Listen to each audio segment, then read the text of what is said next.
I'm not going to waste no time beating around the bush. We all seen the news. Kevin Durant was officially traded to the Houston Rockets. Let's look over the trade details real quick. Real quick.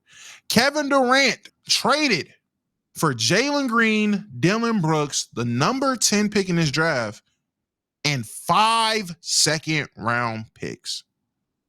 Now, talking to certain Rocket fans, Cardiac, you would have thought for this trade to go through, they were going to have to trade an arm, leg, knee, thigh, and a shin bone. But like always, when it comes to talking about trades or basketball in general, Damo was correct again. Y'all don't know the value of these players. Now, off rip, let me just say, before anything, this was a win-lose trade. The Rockets clearly won. The Suns definitely lost. And I feel like the Suns are in this situation because they asked too many teams for way too much elsewhere. I feel like they would have got a bigger haul of picks had they not asked for so many young players. That report that came out about the Heat trying to trade, they wanted Hami, they wanted him. That's the same shit for the Spurs. They've asked for way too much, so now the Suns are in a hole. We're going to start with the Suns. We're going to start with the losers of this trade. The Suns are in a very, very bad situation. You get the number 10 pick in the draft, which I pray Ace Bailey falls to y'all, so y'all aren't walking out of this with just absolute dog water. I'm hearing the reports that they're trying to reroute Jalen Green, and let me tell you, that is not the option. What the Suns should do is trade Devin Booker. Devin Booker should be the next person traded. You need to get as much assets and capital back as possible. If y'all can also move Devin Booker for another young, budding, quality player and another handful of picks, I think y'all walk out of this looking way better than you possibly could at this very moment. Y'all need to be calling up all these teams with a bunch of assets that want to take that leap. My first calls would be OKC. My first calls would be Detroit. Who else has assets? Honestly, I'm calling Charlotte. Niggas saying the Spurs. Yeah, I can see the Spurs. I don't know if they're willing to give up, though. I don't know if they'll be willing to do deals with you since you overaxed the asking price for Kevin Durant. You overaxed for the price of Kevin Durant, so why would they want to work with you about Devin Booker? Because obviously you feel his value is worth more than Kevin Durant at this moment. So I don't see the Spurs as a suitor. The Hornets do have assets you can get. They have the young players. They have the draft capital. I would say the Hornets. Also, I'm biased because I get to go see Devin Booker and LaMelo. The Suns definitely are in a situation where they have to get off Devin Booker. Rerouting Jalen Green is not the move here because you're not going to get that much back. You gave up an old Kevin Durant for him. What do you think you're going to get back for him? It's not worth it. So 100% you move Devin Booker and you take whatever you can for Bradley Beal. Oh my God. Take a fax machine like he's Kyle Korver. Take anything, gang. Take anything for Bradley Beal, but y'all have to restart the clock. It's over. I was at my mom's house and her and her boyfriend was watching the last 4 minutes of every game 7 in NBA history. And I looked and seen the series with the Bucks and Phoenix. And I looked at that team and it made me so sad because they had it. Can you imagine what the Suns would look like if they never came off of Mikal, if they never came off DA, if they just let Chris Paul retire a son, they let Devin Booker be Devin Booker, continue to get other role players around them? They'd look good. They had championship experience. They got to the finals. They would have looked good.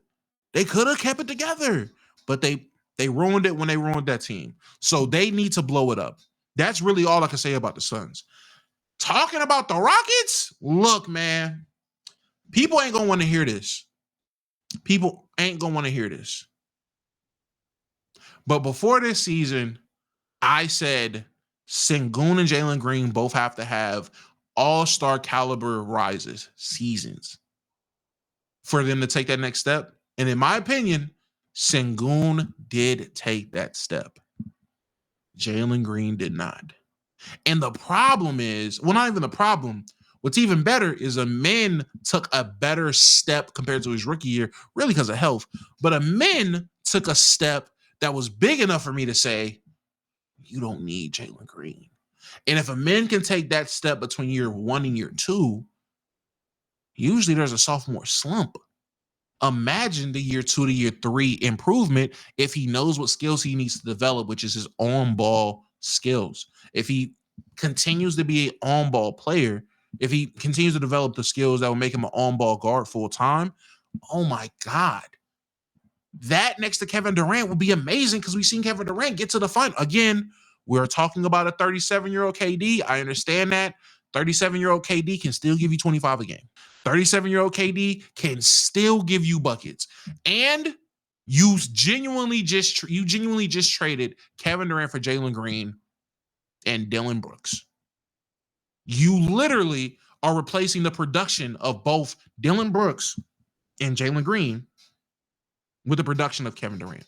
Why would anyone find a huge issue with this in this moment? I don't know. What I have heard is, oh my God, if we resign Kevin Durant to this crazy contract, it's gonna be such a hole for OKD. He done got more than 3 years left anyway.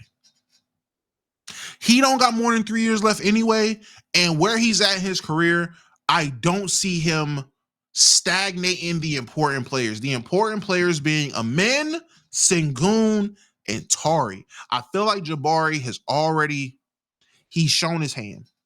We know who Jabari is going to be. And it's not the player that you drafted him to be, and that's fine. Come up off of him. If they were smart, I think they would come off of Jabari. Now, I like Jabari, and if you're okay with him not reaching the potential you drafted him for, I'm all for keeping Jabari. I'm not saying you have to move him. It's just, what are you hoping from him? If you're still hoping for this level of offense that just won't be there, then I think you should move him. But if you are okay with him fitting in his role of being Tayshaun Prince, which isn't bad, not bad at all. To be Tayshaun Prince, as long as you're winning championships, isn't bad. And that gives you a long career in the NBA. That's not a bad look. You drafted him to be what? Brandon Ingram-like, and he ends up being Tayshaun Prince. I'm not mad at it. So if you're okay with him stepping into this role full time, I don't think his development is stunned. I think he is who he is. Tari Eason, I feel like, is a player that could play around Kevin Durant. Sengun is a player that can play around Kevin Durant. Amen, depending on what you expect him to be, fits with Kevin Durant. Kevin Durant creates space. You need space for Amen to attack. You need space for Amen to provide rim pressure, which he's tremendous at creating rim pressure and finishing at the rim. Niggas want him to develop a shot. The shot will come, and Kevin Durant isn't stopping this nigga from having a shot. Niggas said KD can't play with Sengun. Not true at all. The niggas played with plenty of worse bigs. Nigga played with Yusuf Nurkic. He can play with Sengun. Don't know why KD can't play with Sengun. KD can play off the ball. I think people forget KD's able to play off the ball. I don't get that point. By the way, I'm looking at chat. Niggas say he played with Nick Claxton. He played with Zaza. He's played with plenty of shitty bigs. Why would he not be able to play with Sengun? Because the defense? Work around it. He'll be fine playing with him. I promise you. Pause. Sounds crazy. He'll be fine. How do you feel Reed's going to perform next season? I don't believe in Kentucky guards. People know this already. If you know me, you know I don't believe in them, but I've constantly been wrong about them. So I think this is the first year where I haven't been immediately wrong about Kentucky guards because I wasn't high on Reed or Rob Dillingham. But we gotta see what these teams are gonna do in the offseason, do in the free agency, which is also what I want to see with the Rockets. I want to see what they do to fill out this roster and to complete this roster. Because in my opinion, with the development of the men Thompson can make in terms of being a on-ball guard full-time, being the sole not offensive engine, but being the sole guard, the go-to guard instead of Jalen Green being there, him taking that responsibility, Sengun plateauing from this year or even taking another step. Tari Eason, I expect to rise because he's getting a bigger role now because Dylan Brooks isn't there. Adding Kevin Durant, and they've shown that they definitely make moves and signings that works for this team. They still got Van Fleet. They can still make other moves, by the way, but they still have Van Fleet there. I got this team making conference finals next year. They are a conference finals team to me next year. 100%. 100%. I got them making the conference finals. They're going to be playing us. They're going to be playing the Lakers. Lakers versus Rockets, conference finals next year. That is my take. I'm stamping it. Where the Thunder at? Home in the second round, losing to the Thunder. Not the Thunder, the Rockets. That is my take. You heard it here first. Rockets are getting to the conference finals. Lakers are getting to the conference finals. And then Lakers in 5. Y'all already know, nigga. Y'all thought I was going to go against the home team? Y'all thought I was going to go against the King? Huh? Stop it.